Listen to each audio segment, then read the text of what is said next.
নমস্কাৰ বন্ধু-বান্ধৱীসকল, আপোনালোকক আসাম ডিজিটেল হেল্পলৈ মই দীপাংকৰে স্বাগতম জনাইছোঁ। আমি এই চেনেলটোত আপোনালোকক শিক্ষা বাণিজ্য আৰু টেকন'লজি বিষয়ে সকলোবিলাক নতুন খবৰ আপোনালোকৰ মাজলৈ আগবঢ়াই যাম। আগলৈ এনেদৰে সকলোবিলাক খবৰ প্ৰথমে পাবলৈ আসাম ডিজিটেল হেল্প চেনেলটো ছাবস্ক্ৰাইব কৰি দিয়ক আৰু সকলোবিলাক খবৰ প্ৰথমে পাবলৈ বেল আইকনটি টিপি দিয়ক। বলক আজিৰ বাতৰিটো চাই লওঁ। চাওক, বৰ্তমান আমাৰ সকলোৰে এটা সমস্যা দেখা যায় যে আমাৰ চুলি পকে। তাৰ বাবে এটা লেখনি প্ৰকাশ পাইছে। বলক আমি এই বাতৰিটো চাই লওঁ। মানুহৰ চুলি পকাৰ সমস্যা সমাধানৰ বাবে বিশেষজ্ঞসকলে ন ব্যৱস্থা গ্ৰহণ কৰে। এনে ব্যৱস্থাৰ বাবে বিশেষজ্ঞক প্ৰয়োজন হয় গৱেষণাত।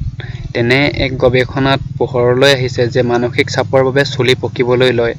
আমেৰিকাৰ আৰু ব্ৰাজিলৰ গৱেষকসকলৰ দলটোৱে নিগনিৰ ওপৰত এই পৰীক্ষা চলাইছিল। নিগনিৰ ওপৰত চলোৱা কেইবা সপ্তাহজোৰা পৰীক্ষাৰ অন্তত গৱেষকৰ দলটোৱে কৈছে যে চাপৰ ফলত ছাল আৰু চুলিত ৰং নিয়ন্ত্ৰণ কৰা ষ্টেম চেলৰ ক্ষতি হয়।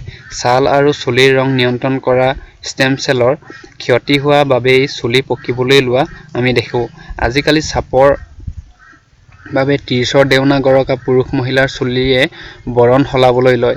ইতিমধ্যে এই গৱেষণাৰ তথ্য নেচাৰ আলোচনীত প্ৰকাশ পাইছে। ছাও পাওলো আৰু হাৰ্ভাৰ্ড বিশ্ববিদ্যালয়ৰ গৱেষকৰ দলে চলোৱা এই অধ্যয়ন অনুসৰি আমাৰ চুলি আৰু ছালৰ ৰং নিৰ্ধাৰণ কৰা মেলানিন উৎপাদন কৰা মেলানক্ৰাইট ষ্টেম চেলৰ ক্ষতিসাধন কৰে মানসিক বা শাৰীৰিক চাপে, যাৰ ফলত আমাৰ চুলিৰ কম বয়সতে বৰণ সলোৱা পৰিলক্ষিত হয়। তেনেহ'লে বন্ধু-বান্ধৱীসকল, আজি আমি নতুন এটা কথা গম পালোঁ যে আমাৰ মানসিক চাপ, এই মানসিক চাপৰ বাবেও আমাৰ চুলি পকিব পাৰে। তেন্তে বন্ধু-বান্ধৱীসকল, আজিৰ পৰা আমি এই মানসিক চাপৰ পৰা অলপ দূৰত থাকিবলৈ চেষ্টা কৰোঁ। তেনেহ'লে বন্ধু-বান্ধৱীসকল, আজিৰ বাতৰিটো এইটোৱে আছিল। আজিলৈ আপোনালোকৰ মাজৰ পৰা বিদায় মাগিছোঁ। সকলোবিলাক খবৰ প্ৰথমে পাবলৈ আসাম ডিজিটেল হেল্প চেনেলটো ছাবস্ক্ৰাইব কৰি দিয়ক আৰু সকলোবিলাক খবৰ প্ৰথমে পাবলৈ বেল আইকনটি টিপি দিয়ক। ধন্যবাদ। জয় আই অসম।